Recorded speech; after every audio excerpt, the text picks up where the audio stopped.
ബാംഗ്ലൂർ യാത്രയുടെ രണ്ടാം ദിനത്തിലേക്ക് എല്ലാ പ്രേക്ഷകർക്കും സ്വാഗതം. നമ്മുടെ ചാനൽ ഇതുവരെയും സബ്സ്ക്രൈബ് ചെയ്യാത്തവർ ഉടൻ തന്നെ സബ്സ്ക്രൈബ് ചെയ്യുക. അതുപോലെ തന്നെ ബെല്ലൈക്കനും കൂടി എനേബിൾ ചെയ്യുക. വീഡിയോസ് ഷെയർ ചെയ്തും കൊടുക്കുക. അങ്ങനെ ഞങ്ങളുടെ യാത്ര ഇങ്ങനെ തുടർന്ന് പോയിക്കൊണ്ടിരിക്കുകയാണ്. തലേന്ന് ഞങ്ങൾ കുറച്ചൊക്കെ ഒന്ന് ഉറങ്ങി, എന്നാലും ഉറക്കം ശരിയായിട്ടില്ല ശരിക്കും പറഞ്ഞാൽ. ഇപ്പം ഞങ്ങൾ രാവിലെ എണീറ്റ് ഒരു പല്ലുതേപ്പൊക്കെ കഴിഞ്ഞ് ഓരോ ചായ കുടിച്ച് ഇങ്ങനെ വർത്തമാനമൊക്കെ പറഞ്ഞ് ഇങ്ങനെ ഇരിക്കുകയാണ്. എൻ്റെ അടുത്ത് നിൽക്കുന്നതാണ് സൈജോണൻ. അപ്പോൾ ഞങ്ങളുടെ യാത്ര ഇങ്ങനെ തുടരുകയാണ്. ചെറിയൊരു ഗ്യാപ്പ് കിട്ടിയാലും ഉണ്ണിച്ചേട്ടനെ കളിയാക്കാൻ കിട്ടുന്ന അവസരം ഞങ്ങൾ പാഴാക്കാറില്ല. അതിനുള്ളൊരു വക ഉണ്ണിച്ചേട്ടൻ ഉണ്ടാക്കി തരും എന്നുള്ളതാണ് വേറൊരു സത്യം. അപ്പോൾ അങ്ങനെ രസകരമായിട്ട് വർത്തമാനമൊക്കെ നടന്നുകൊണ്ടിരിക്കുമ്പോഴാണ് ഞങ്ങൾ വേറൊരു കാര്യം ശ്രദ്ധിക്കുന്നത്. ഞങ്ങൾ വന്ന ട്രെയിൻ ഒരു ലോക്കൽ ട്രെയിനായി മാറിയിരിക്കുന്നു. ഞാനിങ്ങനെ കേട്ടിട്ടുണ്ട്, സ്റ്റേറ്റ് വിട്ട് കഴിയുമ്പോഴേക്കും ഈ നമ്മുടെ ബോഗികളെല്ലാം ഒരു ലോക്കൽ ട്രെയിനിലെ ആ ട്രെയിൻ ലോക്കൽ ട്രെയിനായി മാറും എന്നിങ്ങനെ കേട്ടിട്ടുണ്ടായിരുന്നു. പക്ഷേ ഞങ്ങൾ ഇപ്പോഴാണ് അറിഞ്ഞത്. കാരണം ഞങ്ങളുടെ സ്റ്റേഷൻ അടുക്കും തോറും ഇതിലേക്ക് ആൾക്കാർ വരികയും ഞങ്ങളുടെ സീറ്റിൽ തന്നെ കയറി അവരിയ്ക്കുകയും നമുക്ക് സീറ്റില്ലാത്ത അവസ്ഥയാവുകയൊക്കെ ചെയ്തായിരുന്നു രാവിലത്തെ കുറച്ച് സമയങ്ങൾ. എന്തായാലും ഞങ്ങളുടെ സ്റ്റേഷൻ എത്തിക്കഴിഞ്ഞു. കൃഷ്ണരാജപുരം എന്ന് പറയുന്ന സ്റ്റേഷനിലാണ്. ബാംഗ്ലൂരിന് തൊട്ട് മുമ്പുള്ളൊരു സ്റ്റേഷനാണ്. ഞങ്ങൾക്ക് പോകേണ്ടത് മല്ലൂർ എന്ന് പറയുന്ന സ്ഥലത്തേക്കാണ്. എന്നാൽ മല്ലൂരിൽ ഈ ട്രെയിനിന് സ്റ്റോപ്പ് ഇല്ലാത്തതുകൊണ്ട് കൃഷ്ണരാജപുരത്ത് ഇറങ്ങി അവിടെ ഞങ്ങൾക്ക് വേണ്ടി ഒരു ട്രാവലർ വെയിറ്റ് ചെയ്ത് നിൽപ്പുണ്ട്. അപ്പോൾ ആ ട്രാവലർ കയറി പോകാം എന്നുള്ളൊരു പ്ലാനിലാണ് ഞങ്ങളിരിക്കുന്നത്. അപ്പോൾ ഇവിടെ ഇറങ്ങി ഇപ്പം ഏകദേശം ഒരു 9-9:30 സമയമാണ് പകൽ. നല്ല വെയിലും ഉണ്ട്. ചില്ലറ വെയിലല്ല, നല്ല പൊള്ളുന്ന വെയിൽ തന്നെയാണ് ശരിക്കും പറഞ്ഞാൽ ഉള്ളത്. ഇതാ ഉണ്ണിച്ചേട്ടൻ്റെ വരവ് കണ്ടോ. ട്രെയിനിൽ കയറിയപ്പോൾ ഉണ്ടായിരുന്ന പോലെ ഒന്നും അല്ല ഇപ്പം. വന്നപ്പോൾ കയറിയ ആളല്ലേ.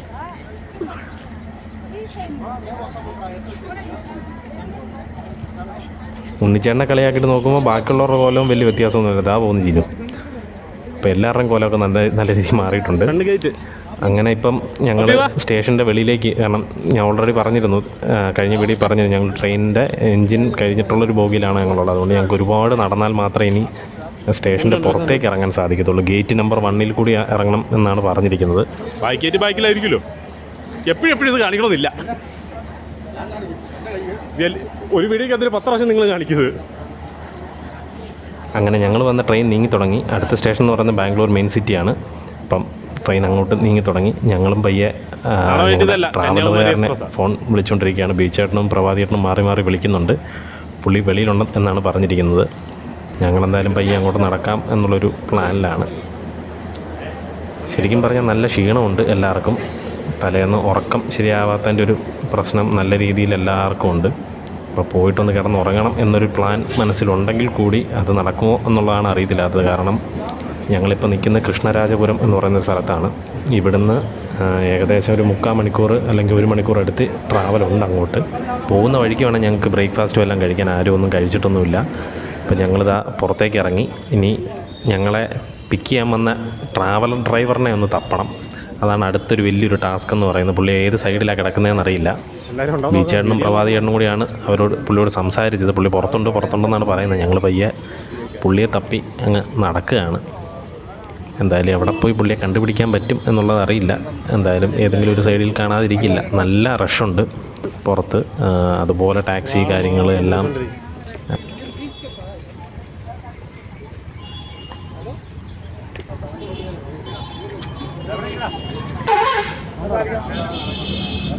ഒരു ട്രാവലർ ദൂരെയായിട്ട് ഞങ്ങൾ കണ്ടു. അപ്പം മിക്കവാറും അതാവാൻ ചാൻസ് ഉണ്ട് എന്നുള്ളൊരു ധാരണയിൽ പയ്യെ അങ്ങ് നടക്കുകയാണ്.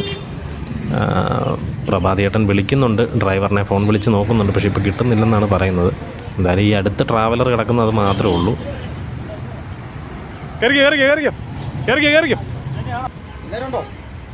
സംഗതി ഈ വണ്ടി തന്നെയായിരുന്നു. നമ്മളെ പിക്ക് ചെയ്യാൻ വന്ന ഡ്രൈവർ ചേട്ടൻ തൊട്ടടുത്ത് തന്നെ ഉണ്ടായിരുന്നു. ഇനിയിപ്പം അങ്ങോട്ടുള്ള മല്ലൂർ എന്ന് പറയുന്ന സ്ഥലത്തേക്കുള്ളൊരു യാത്രയാണ്. എത്ര ദൂരം ഉണ്ടെന്നുള്ളൊരു പിടുത്തവും ഇല്ല.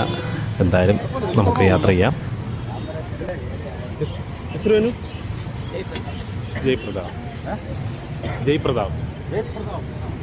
ജയ് പ്രതാപ് എന്നാണ് നമ്മളെ കൂട്ടാൻ വന്ന ചേട്ടൻ്റെ പേര്. ചെറുതായിട്ട് കന്നഡ എസ്രുവേനു എന്നൊക്കെ പേര് ചോദിക്കാൻ മാത്രം നമുക്കറിയാവുന്നതുകൊണ്ട് അത് വെച്ച് അഡ്ജസ്റ്റ് ചെയ്ത്. സംഗതി പുള്ളിക്ക് നല്ലതായിട്ട് തമിഴ് അറിയാതുകൊണ്ട് നമുക്ക് ആ ബുദ്ധിമുട്ടില്ല. അപ്പോൾ നമ്മൾ വണ്ടിയിലേക്ക് കയറി ഓരോ സാധനങ്ങളൊക്കെ അവിടെയൊക്കെ അടുക്കി നോക്കിക്കഴിഞ്ഞപ്പോൾ നമുക്കിരിക്കാനിടയില്ല. പിന്നെ എനിക്ക് കുഴപ്പമില്ല, കാരണം ഇത്ര നേരം ഇരിക്കുകയും കിടക്കുകയൊക്കെ ചെയ്തുകൊണ്ട് തന്നെ കുറച്ച് നേരം നിൽക്കുക എന്നുള്ളൊരു ധാരണയിൽ തന്നെ നമ്മളങ്ങ് നിന്ന് യാത്ര ചെയ്യാം എന്നങ്ങ് വെച്ചു. അപ്പോൾ പയ്യെ വണ്ടി എടുക്കുകയാണ്. ഞാനവിടെ ഇനിയിപ്പം ബീച്ചേട്ടൻ ഓൾറെഡി പറഞ്ഞു ഡ്രൈവറിനോട് നമുക്ക് ഫുഡ് കഴിക്കണമെന്നുള്ള കാര്യം. അപ്പോൾ അങ്ങനെ ബാംഗ്ലൂരിൻ്റെ തെരുവ് വീതികളിലേക്ക് നമ്മൾ കടക്കാൻ പോവുകയാണ്. വലിയ കാഴ്ചകളോ കാര്യങ്ങളോ ഒന്നും ഞങ്ങൾ ഈ വഴിക്കൊന്നും കണ്ടുമില്ല. ഇത് കൃഷ്ണരാജപുരം എന്ന് പറയുന്ന അത്യാവശ്യം ഫേമസ് ആയിട്ടുള്ളൊരു സിറ്റിയും കാര്യങ്ങളൊക്കെ തന്നെയാണ്. മെട്രോയുടെ വർക്കും കാര്യങ്ങളൊക്കെ സൈഡിൽ നടക്കുന്നുണ്ട്. ചാലുവാണെന്ന് തോന്നുന്നു ഇപ്പോഴും. ക്യാമറയോട് നോക്കാതിരിക്കാൻ വേണ്ടി കഷ്ടപ്പെടുവാണോ? ഇതെന്തൊക്കെയാ ഇവിടെ നടക്കുന്നത്? എന്തൊക്കെയാ? മെട്രോയോ? എന്തൊക്കെയാ? പാലങ്ങൾ, തൂണുകൾ, വണ്ടികൾ, കമ്പികൾ. വലിയ തൂണ് കണ്ടിട്ട് അതിന് വേണ്ട ചെറിയൊരു കഷ്ണം കയറ്റിട്ട് അതിലോട്ടാ ഈ സാധനം എല്ലാം കൂടി ചോദിച്ചേക്ക്. ഏത് എങ്ങനെ എങ്ങനെ നോക്കണ എന്ത് പറ? ആ പാലത്തിനൊക്കെ മണ്ടയിലോട്ട് ചെറിയൊരു കഷ്ണങ്ങൾ വെച്ചിട്ട് അതിലാ മറ്റേ ഏത് വീടിനെ പിടിപ്പിച്ചേക്കുന്നത്? എഞ്ചിനീയറാ? പണി കഴിഞ്ഞപ്പോൾ രണ്ടാമത്തെ പണിക്ക് വരുന്ന പാലപ്പണിക്ക് കമ്പിയൊക്കെ വളച്ചു വെച്ചിട്ട് പോയി നമുക്ക് വളച്ചു വെച്ചിട്ട് പോയാൽ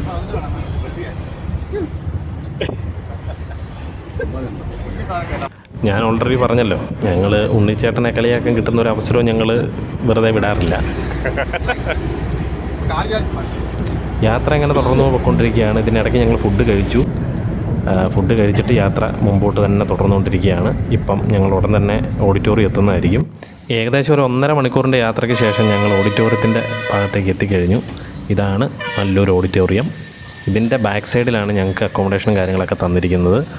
അപ്പം നമ്മളെ സ്പോൺസർ ചെയ്തിരിക്കുന്ന രമ്യ എന്ന് പറഞ്ഞ ചേച്ചി ഇപ്പം ഉടൻ തന്നെ എത്തും എന്ന് പറഞ്ഞിരുന്നു.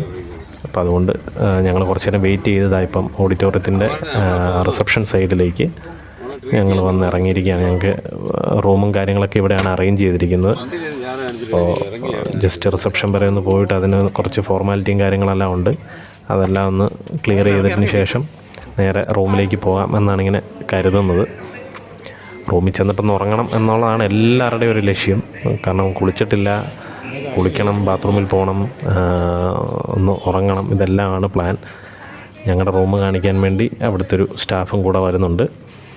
ഇവിടെ സ്ഥിരമായിട്ടിങ്ങനെ പ്രോഗ്രാംസ്, അതുപോലെ തന്നെ കല്യാണങ്ങൾ എല്ലാം തുടർച്ചയായിട്ട്. ഇപ്പം ഞങ്ങൾ വരുന്ന സമയത്ത് ഒരു കല്യാണം ഇവിടെ നടന്നുകൊണ്ടിരിക്കുകയായിരുന്നു വേറെ ആൾക്കാരുടെ. സംഗതി കുട്ടി റൂമാണെന്നുണ്ടെങ്കിലും അത്യാവശ്യം വലുപ്പവും കാര്യങ്ങളൊക്കെ ഉണ്ട്. ഞങ്ങൾ സാധനങ്ങളൊക്കെ ഒന്ന് വെച്ചിട്ട് ഒന്ന് റെസ്റ്റ് ചെയ്തിട്ട് വരാം. ഞങ്ങളിപ്പോൾ ബാംഗ്ലൂർ എത്തിയിരിക്കുകയാണ്. ബാംഗ്ലൂർ എത്തി ഇപ്പം ഞങ്ങളുടെ റൂമിൽ എല്ലാവരും ചെന്നു ഫ്രഷായി, ചെറുതായിട്ടൊന്ന് ഫ്രഷായി. ഞങ്ങളിപ്പോൾ ഫുഡ് കഴിക്കാൻ വേണ്ടി ഞങ്ങൾ പോയിക്കൊണ്ടിരിക്കുകയാണ്. വൈകുന്നേരം ഒരു 5 മണി 6 മണി ആ സമയത്താണ് നമുക്ക് പ്രോഗ്രാം ഉള്ളത്. അപ്പോൾ ഏകദേശം ആ സമയമാകുമ്പോഴേക്കും നമുക്ക് റെഡി ആയാൽ മതി. ഞങ്ങളെല്ലാവരും ഇപ്പോൾ ഒന്ന് ഫ്രഷായിട്ട് ഫുഡ് കഴിക്കാൻ വേണ്ടി പോയിക്കൊണ്ടിരിക്കുകയാണ്. ബാക്കി നമ്മുടെ മേളം സംബന്ധമായിട്ടുള്ള കുറച്ച് വീഡിയോസും കാര്യങ്ങളെല്ലാം ബാക്കിയായിട്ട് വരുന്നതായിരിക്കും. ഓക്കെ, ഇനി നിങ്ങൾ കാണാൻ പോകുന്നത് ഞങ്ങളുടെ സ്വന്തം പ്രഭാതിയേട്ടൻ്റെ കലാപരമായിട്ടുള്ള കുറേ അഭിനയ മുഹൂർത്തങ്ങളാണ്. ഓസ്കാർ ലെവൽ വരെ പോകാൻ കഴിയുന്ന അത്ര മികച്ച രീതിയിലുള്ള അഭിനയങ്ങളാണ്. ഭാവങ്ങളങ്ങനെ മിന്നി മറയുകയാണ് മുഖത്ത്. ആഹാ, എന്താ രസം! ഇത് പ്രഭാതിയേട്ടനെ പറ്റത്തുള്ളൂ. അങ്ങനെ ഞങ്ങൾ ഫുഡ് കഴിക്കാൻ പോവുകയാണ്. നിങ്ങൾ തന്നെ ഓർക്കും ഇവന്മാർക്ക് എന്താ ഫുഡടി മാത്രമുള്ള പരിപാടിയെന്ന്. സംഗതി ഇപ്പം 2, 2:30, 3 മണിയായിരിക്കുകയാണ്. ഞങ്ങൾ രാവിലെ ഒരു 10 മണിക്ക് കഴിച്ചതാണ്. ഇപ്പോൾ സമയം പോകുന്നുണ്ട് ഇതിൻ്റെ ഇടയ്ക്ക്, അത് വേറൊരു കാര്യമാണ്. ഞാൻ നേരത്തെ പറഞ്ഞ പോലെ നമ്മൾ ഫുഡ് ഇവിടെ റെഡി ആയിട്ടുണ്ട്. ഫുഡ് കഴിക്കാൻ പോകും. ഇനിയാണ് ശരിക്കും പറഞ്ഞ യുദ്ധം ആരംഭിക്കാൻ പോകുന്നത്. ഇലയ്ക്ക് മുമ്പിൽ വന്നിരുന്നു. ആദ്യം ഒരു പായസം വിളമ്പി, ഒരു ഉപ്പ് വിളമ്പി, പിന്നെ ഒരു അച്ചാർ വന്നു, ഒരു തോരൻ വന്നു. അത് കഴിഞ്ഞിട്ട് മറ്റൊരു തോരൻ വന്നു. അതിൻ്റെ തൊട്ട് പുറകെ നമ്മുടെ നാട്ടിൽ പപ്പടത്തിന് പകരം ഇവിടെ അപ്പളം എന്നാണ് തോന്നുന്നു പറയുന്നത്, ഒരു സാധനം വന്നു. അടുത്തായിട്ട് എൻ്റെ ഫേവറേറ്റ് ഗുലാബ് ജാം കൊണ്ടിട്ടു. അവനോട് ഒരെണ്ണം കൂടി ചോദിച്ചു, പക്ഷെ അവൻ മൈൻഡ് പോലും ചെയ്യാതെ പോയി. എന്തായാലും അവനെ പിന്നെ എടുത്തോളാം. ഇത് കഴിഞ്ഞിട്ടാണ് ഒരു മെയിൻ സാധനം വരുന്നത്. സംഗതി ഒരു ബിരിയാണി ആണെന്ന് തോന്നുന്നു. അതിന് വേറെന്തെങ്കിലും പേര് പറയുമോ എന്നുള്ള കാര്യം അറിയത്തില്ല. എന്തായാലും അതും അതിൻ്റെ കൂട്ടത്തിൽ കുറച്ച് സലാഡ്, തൈര് കൂടിയാണ് അവർ ഒഴിക്കാറ്. എന്തായാലും ഇതൊന്ന് അടിച്ച് നോക്കാം. കഴിച്ച് നോക്കിയിട്ട് ഇതിൻ്റെ ഒരു അഭിപ്രായം പറയാം. സംഗതി ഒരു രക്ഷയില്ല, ഒടുക്കത്തെ ടേസ്റ്റാണ്. ഞാൻ കാലിയാക്കി. അടുത്ത ട്രിപ്പ് ചോറ് വന്നു. ഇപ്പോൾ ചോറിൻ്റെ കൂട്ടത്തിൽ സാമ്പാറാണോ എന്നിങ്ങനെ ആലോചിച്ചുകൊണ്ടിരിക്കുമ്പോഴാണ് നല്ല രസം കൊണ്ടൊഴിച്ചു. അപ്പോൾ രസം കൂട്ടി അടിക്കാം എന്ന് വെച്ചു. എന്തായാലും ഗംഭീര ടേസ്റ്റ് എന്ന് പറഞ്ഞാൽ ഒന്നും പറയാനില്ല. ഒരു സദ്യക്കൊക്കെ ഇത്രയും വെറൈറ്റി ടേസ്റ്റുകൾ കൊണ്ടുവരാൻ പറ്റും എന്നുള്ള കാര്യം ഇപ്പോഴാണ് നമ്മൾ മനസ്സിലാക്കുന്നത്. എന്തായാലും ഗംഭീര ഫുഡായിരുന്നു. തോരനാകട്ടെ, അതുപോലെ തന്നെ റൈസ്, രസം, ആദ്യം കൊണ്ടുവന്ന ബിരിയാണി ആട്ടെ, ഇതെല്ലാം ഗംഭീര ടേസ്റ്റാണ്, ഒന്നും പറയാനില്ല. കാരണം ഒരു തവണ മേടിച്ചാൽ വീണ്ടും വീണ്ടും മേടിച്ച് കഴിക്കാൻ തോന്നുന്ന രീതിയിലേക്കാണ് അതിനെ സെറ്റ് ചെയ്ത് വെച്ചിരിക്കുന്നത്. അത് എനിക്ക് മാത്രം ഉണ്ടായ അഭിപ്രായമല്ല, എല്ലാവർക്കും സെയിം അഭിപ്രായമാണ് വന്നത്. അതുകൊണ്ട് തന്നെ കുറച്ചും കൂടി ചോറ് മേടിച്ച് കഴിക്കാമെന്ന് ഞാൻ തീരുമാനിച്ചു. കാരണം അങ്ങനെ വിട്ടുകൊടുക്കാൻ പറ്റിയല്ലോ. എന്തായാലും വളരെയധികം ഇഷ്ടപ്പെട്ടതുകൊണ്ട് തന്നെ വീണ്ടും നമ്മൾ കൊതിയോടുകൂടി എല്ലാവരും തന്നെ, ഞാൻ മാത്രമല്ല എല്ലാവരും തന്നെ മേടിച്ച് കഴിക്കുന്നുണ്ടായിരുന്നു. എല്ലാവർക്കും എന്തോ ഇഷ്ടപ്പെട്ടു. ബീച്ചേട്ടൻ പിന്നെ പണ്ടേ ഫോണെ നോക്കിക്കൊണ്ട് ഫുഡ് കഴിക്കത്തുള്ളതുകൊണ്ട് പുള്ളി ഒരു സൈഡിൽ മാറിയിരുന്നു ഫോണെ നോക്കിക്കൊണ്ട് ഫുഡ് കഴിക്കുന്നുണ്ട്. ഞാൻ ഫോൺ പൊക്കി പിടിച്ചുകൊണ്ട് വീഡിയോ എടുത്തുകൊണ്ട് കഴിച്ചുകൊണ്ടിരിക്കുകയാണ്.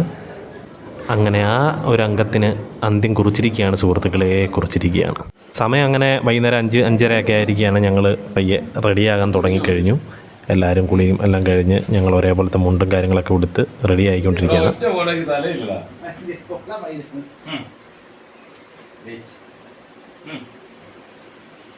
തലയില്ലാത്ത ഫോട്ടോ എടുത്തതിൻ്റെ തീരുമാനം ഉണ്ടാക്കാമെന്ന് പറഞ്ഞിട്ട് ഉണ്ണിച്ചേട്ടൻ ചാടിക്കയറി നിന്ന് ഉണ്ണിച്ചേട്ടൻ്റെ ഫോട്ടോ എടുക്കൂ എന്ന് പറഞ്ഞിട്ടൊരു പോസിംഗ് ഉണ്ട്.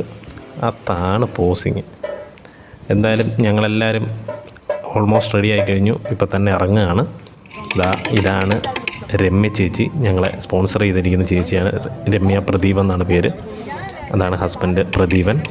അപ്പം ഞങ്ങൾ ഈ ഓഡിറ്റോറിയത്തിന് മുമ്പിലേക്ക് എത്തിക്കഴിഞ്ഞു. ഇപ്പോഴത്തെ ഉടൻ തന്നെ പ്രോഗ്രാം തുടങ്ങും എന്നാണ് പറഞ്ഞിരിക്കുന്നത്. ആദ്യം നിങ്ങളെന്തായാലും മുകളിലോട്ടൊക്കെ പോയി എല്ലാം ഒന്ന് കണ്ടു കേട്ടിട്ട് അതിനുശേഷം പ്രോഗ്രാം തുടങ്ങിയാൽ മതി എന്നാണ് പറഞ്ഞിരിക്കുന്നത്. എന്തായാലും ഗംഭീര ലൈറ്റിങ്ങും സംഭവമൊക്കെയാണ് ചെയ്തിരിക്കുന്നത്. എന്തായാലും അടുത്തേക്ക് നിങ്ങളെ കൊണ്ടുപോകാം. ഇതാണ് റെഡ് കാർപ്പറ്റ് വിരിച്ചിരിക്കുന്ന പരവതാനി എന്നൊക്കെ പറയുന്ന പോലെ എൻട്രൻസ് ആണിത്. ഒരു വല്ലാത്തൊരു വൈബ് എന്ന് പറഞ്ഞാൽ കുറഞ്ഞു പോകും. അതിൻ്റെ അപ്പുറത്തേക്കുള്ളൊരു സംഭവമാണ്. സംഗതി എന്തായാലും കിട്ടിക്കിട്ടുണ്ട്. ഫുൾ ആൻഡ് ഫുൾ ലൈറ്റെല്ലാം ഇട്ട് ഒരു സൂപ്പർ വൈബിലാണ് മൊത്തം ഓഡിറ്റോറിയം സെറ്റ് ചെയ്ത് വെച്ചിരിക്കുന്നത്.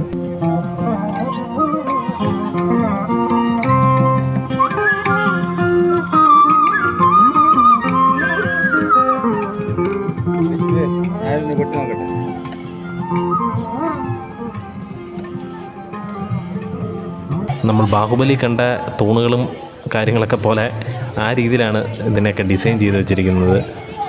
ലൈറ്റിംഗ് ആകട്ടെ, അതിൻ്റെ ഒരു കളർ മിക്സിംഗ് ഒക്കെ നല്ല രീതിയിൽ വന്നിട്ടുണ്ട്. ഫസ്റ്റ് എൻട്രൻസിൽ തന്നെ ഗണപതി ഒക്കെ ഇരുന്ന് ഒരു മ്യൂസിക് വായിക്കുന്ന പോലത്തെ ഒരു സംഭവം കാര്യങ്ങളൊക്കെയാണ്. സ്റ്റെപ്പ് കയറി മുകളിലേക്ക് ചെല്ലുമ്പോഴും ഗണപതി മാത്രമേ ഉള്ളൂ.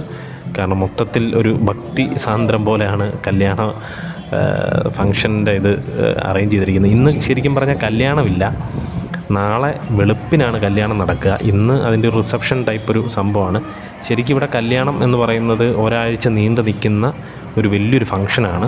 ഓരോ ദിവസങ്ങളിലും ഓരോരോ ചടങ്ങും കാര്യങ്ങളും എല്ലാം വെച്ചാണ് വരുന്നത്. ഇന്ന് കല്യാണത്തിൻ്റെ തലേന്നത്തെ ഒരു ഫങ്ഷനാണ്. കല്യാണം വലിയ ആർഭാടം പോലെ ഒന്നുമല്ല. കയറി ചെല്ലുന്നതിൻ്റെ സൈഡിൽ തന്നെ ഡ്രിങ്ക്സും കാര്യങ്ങളൊക്കെ ഉണ്ട്. അതുപോലെ തന്നെ ഒരു കശുവണ്ടിയും നമ്മുടെ ബദാമും ഒക്കെ വെച്ച് ഒരു സ്നാക്സും കാര്യങ്ങളും കൂടി അവർ റെഡിയാക്കിയിട്ടുണ്ട്. അങ്ങനെ ഞങ്ങളുടെ സമയം വന്നിരിക്കുകയാണ്. ഞങ്ങളുടെ പ്രോഗ്രാമിൻ്റെ സമയമായി കഴിഞ്ഞു. അപ്പോൾ എല്ലാവരും പ്രോഗ്രാമിന് പോകാനുള്ള തയ്യാറെടുപ്പുകൾ തുടങ്ങിക്കഴിഞ്ഞു. അപ്പം ഞാനും പോയി ഒന്ന് റെഡിയാവട്ടെ. ബാക്കി മേളം.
അങ്ങനെ ഞങ്ങളുടെ പ്രോഗ്രാം എല്ലാം കഴിഞ്ഞിരിക്കുകയാണ്. ഏകദേശം 3-4 മണിക്കൂർ പ്രോഗ്രാം ഉണ്ടായിരുന്നു. 15 മിനിറ്റ് അരമണിക്കൂർ ആ രീതിയിലാണ് ഞങ്ങൾ പ്രോഗ്രാം ചെയ്തത്.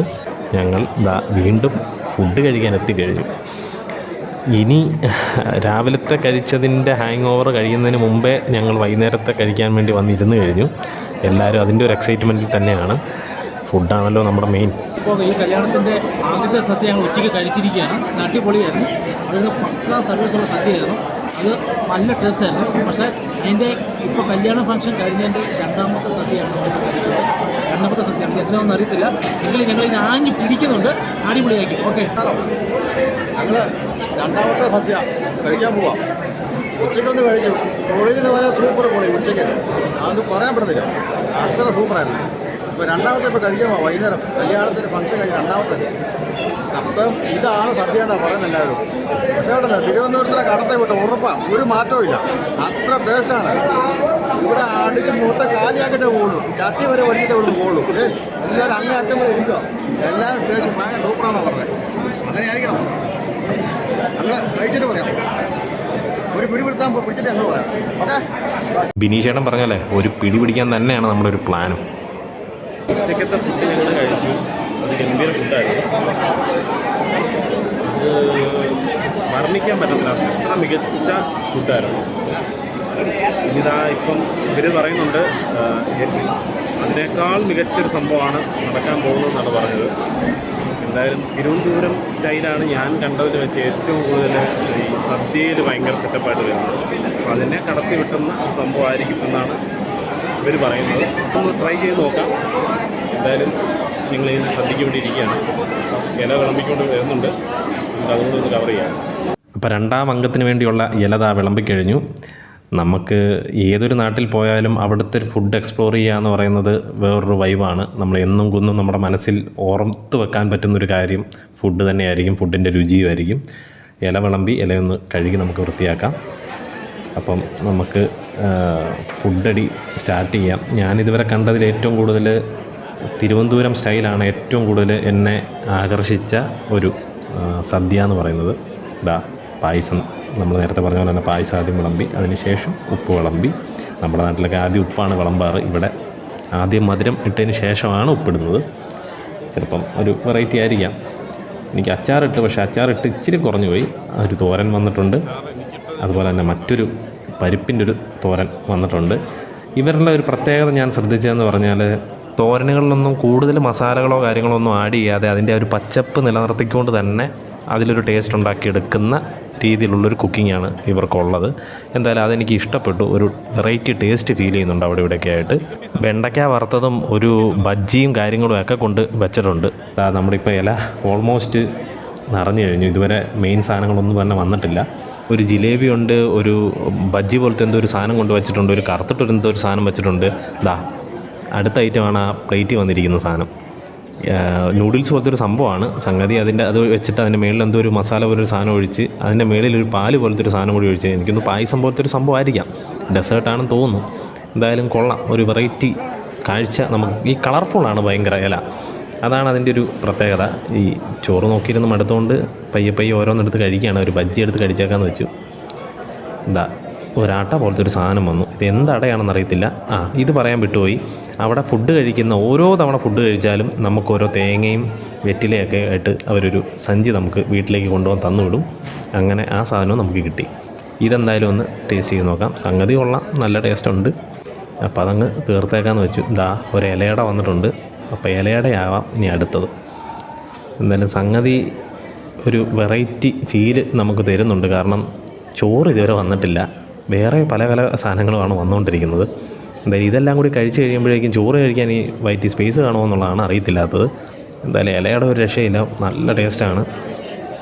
ഒന്നും കൂടി കിട്ടിയാൽ കൊള്ളാം എന്നുള്ളൊരു ആഗ്രഹമൊക്കെ എല്ലാവരുടെയും മനസ്സിൽ വരും.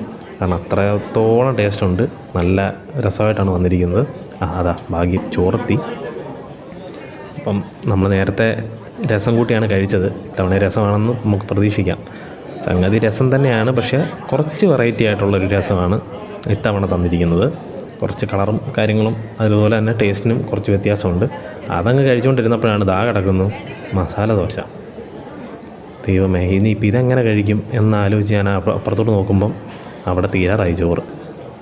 ഇതെല്ലാം കൂടി നമ്മൾ എന്താ ചെയ്യും ആലോചിച്ചുകൊണ്ട് ചെയ്യുമ്പോൾ ദാ കിടക്കുന്നു കൂൺ ബിരിയാണി, അതിൻ്റെ മുകളിൽ വേണ്ടത് സലാഡ്. ദൈവം ഇതെല്ലാം കൂടി കഴിക്കാൻ എൻ്റെ വയറ്റിലിടയുണ്ടോ? എനിക്കൊരു പിടുത്തം കിട്ടുന്നില്ല. ഫുഡടിയിൽ നമ്മളെ തോപ്പിക്കാൻ ആരും ആയിട്ടില്ല എന്നുള്ളൊരു വേറൊരു സത്യമുണ്ട്. അതുകൊണ്ട് നമ്മൾ ചോറ് ഫിനിഷാക്കിയിട്ട് മസാല ദോശ അടിച്ചുകൊണ്ടിരിക്കുകയാണ്. അപ്പോൾ ദാ കിടക്കുന്നത് ചോറ് പിന്നെയും വന്നേക്കുന്നു. ദാ പരിപ്പും ഇതെല്ലാം കൂടി ഞാനിനി എപ്പോൾ കഴിക്കാനാണ്? കുറച്ചേരം റെസ്റ്റ് എടുക്കാം. റേറ്റ് സാധനം ഊണ് ബിരിയാണി എന്ന് പറഞ്ഞാൽ അടിപൊളി കിടക്കാച്ചി സാധനമാണ്. അത് നിങ്ങൾ തൊട്ട് നോക്കിയേ ഉള്ളൂ. അതിന് കൂടെ കുറച്ച് കാര്യങ്ങൾ ചേർത്തു ഊണ് ബിരിയാണി. പക്ഷെ നമ്മളങ്ങനെ ഉണ്ടാക്കാറില്ല. പക്ഷേ ഈ നാട്ടിൽ വന്നിട്ട് ഞങ്ങൾ അതിൻ്റെ ഊണ് ബിരിയാണി അടിപൊളിയാണ്, കിടക്കാച്ചിയാണ്. അതുപോലെ ഫുഡ് മൊത്തം അടിപൊളിയായിട്ട് കിട്ടി കഴിക്കും. നമുക്ക് ഏത് കഴിക്കണം, എങ്ങനെ കഴിക്കണമെന്ന് പോലെ അറിയാൻ നമുക്ക് അവസ്ഥയിൽ നിൽക്കുകയാണ്. അടിപൊളി കിടക്കാച്ചി സാധനങ്ങളാണ്. അപ്പം ശരിക്കും കഴിക്കാൻ പോവാണ്. ആരും ഇത് കൊതി വിട്ടേക്കില്ല. ഓക്കെ, തോറ്റോ? ആ അപ്പം മുമ്പ് പറഞ്ഞതിൻ്റെ ബാക്കിയാണ്. ഫുഡെന്ന് പറഞ്ഞാൽ അമ്മാര് ഫുഡ് ഐറ്റങ്ങൾ കിടക്കുക. ഒന്നല്ല രണ്ടല്ല 10,000 ഐറ്റങ്ങളാണ്. ദോശയുണ്ട്, ചോറുണ്ട്, എന്തൊക്കെയുണ്ടോ ഇതുണ്ടോ, കുറേ സാധനങ്ങളുണ്ട്. എനിക്ക് പേരൊന്നും അറിയില്ല. ഇവിടെ വെറൈറ്റി വേറെ സാധനം ഇരിക്കുന്നു. ഇതെല്ലാം കഴിക്കാനുള്ളതാണ്. ഇതെല്ലാം ഇതൊക്കെ എപ്പോൾ കഴിച്ച് തീരുമോ ആർക്കറിയാം. എന്നാലും വെടിക്കൊരു ടേസ്റ്റ് ആവട്ടോ, ഒന്നും പറയാതിരിക്കാൻ പറ്റില്ല. ടേസ്റ്റ് എന്ന് പറഞ്ഞാൽ അമ്മാവിട്ട് ഇനി ഐറ്റം വേറെ വരാറുണ്ട്. അതിന് എന്നാ വരുന്നതെന്നില്ല. അതിനിപ്പോൾ എഴുന്നേറ്റ് പോകണമെന്ന് തോന്നേ. എന്നാലും കിടക്കാച്ചി സൂപ്പർ. ഇതിലില്ല, വെയിറ്റ് കഴിക്കട്ടെ, പറഞ്ഞ പറയാം, കഴിച്ചിട്ട് പറയാം. ഓക്കെ ഇതേ വരുന്ന അടുത്തത്. അടുത്ത് വരുന്നുണ്ട്. ഇപ്പോൾ വേണ്ടാന്ന് പറഞ്ഞിട്ട് അവസ്ഥ വന്നില്ല. അത്യാവശ്യം കൊണ്ടെന്ന് പറഞ്ഞാൽ ചെയ്തു അത് രക്ഷയില്ല, പറ്റുന്നില്ല കഴിക്കാൻ. ഇതെല്ലാം കൂടി എപ്പോൾ കഴിച്ചിട്ട് എപ്പോൾ വീട്ടിൽ പോകാനാണ് എനിക്കറിയുന്നത്. ഗംഭീരം എന്ന് പറഞ്ഞാൽ ഒരെണ്ണം കഴിച്ചു കഴിഞ്ഞാൽ നമുക്കെന്നാൽ അത് വേണ്ടാന്ന് വിചാരിച്ചാലും ഒന്ന് ടേസ്റ്റ് ചെയ്ത് നോക്കി കഴിഞ്ഞാൽ അതിൻ്റെ അപ്പുറത്തെ ടേസ്റ്റ് ഒന്നും പറയാനില്ല. ഇങ്ങനൊരു സദ്യയും അതും വെജാണെന്ന് ഓർക്കണം, നോൺ വെജല്ല, വെറും പ്യുവർ വെജ്. ബീഫെന്നോ ചിക്കൻ ഇവിടെ പറഞ്ഞു കഴിഞ്ഞാൽ അപ്പം അടി കിട്ടും. പ്യുവർ വെജ് സാധനം മനസ്സ് നിറഞ്ഞ് കഴിക്കുന്ന എനിക്കൊന്നും ആദ്യമായിട്ടാണ്. ഒന്നും പറയാനില്ല, ഗംഭീരമുണ്ടെന്നുണ്ടെങ്കിൽ മനസ്സ് നിറഞ്ഞ് കഴിക്കുന്ന ഒരു ആഹാരത്തിന് തരാൻ കഴിയുന്നതിൻ്റെ അപ്പുറത്തൊരു സാറ്റിസ്ഫാക്ഷൻ മറ്റൊന്നിനും തരാൻ സാധിക്കില്ല എന്നാണ് എനിക്ക് തോന്നുന്നത്. സൂപ്പർ, രക്ഷയില്ല. അല്ലാതെ കറുത്തൊരു സാധനം പേരറിയത്തില്ല. അത് പോയി ഫുഡ് എങ്ങനെ ഉണ്ടായിരുന്നു? ഫുഡ് എങ്ങനെ ഉണ്ടായിരുന്നു? പൊളിച്ച് തീമൂർത്ത് കലക്കി അടിപൊളി. ഫുഡ് എങ്ങനെ ഉണ്ടായിരുന്നു? ഫുഡ്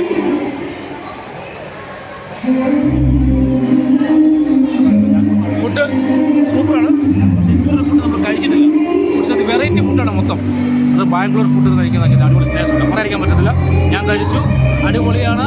ഫുഡ് കഴിച്ചതിൻ്റെ ക്ഷീണത്തിൽ കുറച്ച് നേരം ഞങ്ങൾ വിശ്രമിക്കാമെന്ന് കരുതി ഓഡിറ്റോറിയത്തിൽ വന്നിരിക്കുകയാണ്. ഉടൻ തന്നെ ഞങ്ങളിപ്പം റൂമിലേക്ക് പോകുന്നതായിരിക്കും. അപ്പം ഡേ 2 ഇവിടെ അവസാനിക്കുകയാണ്. എല്ലാവർക്കും വീഡിയോ ഇഷ്ടപ്പെട്ടു എന്ന് ഞാൻ വിചാരിക്കുന്നു. ഇഷ്ടപ്പെട്ട് കഴിഞ്ഞാൽ ലൈക്ക് ചെയ്യുക, കമൻറ്റ് ചെയ്യുക, സബ്സ്ക്രൈബ് ചെയ്യുക, അതുപോലെ തന്നെ ഷെയർ ചെയ്ത് കൊടുക്കുക. ഡേ 3 ഉടൻ തന്നെ വരുന്നതായിരിക്കും. അതുവരേക്കും പീസ് ഔട്ട്.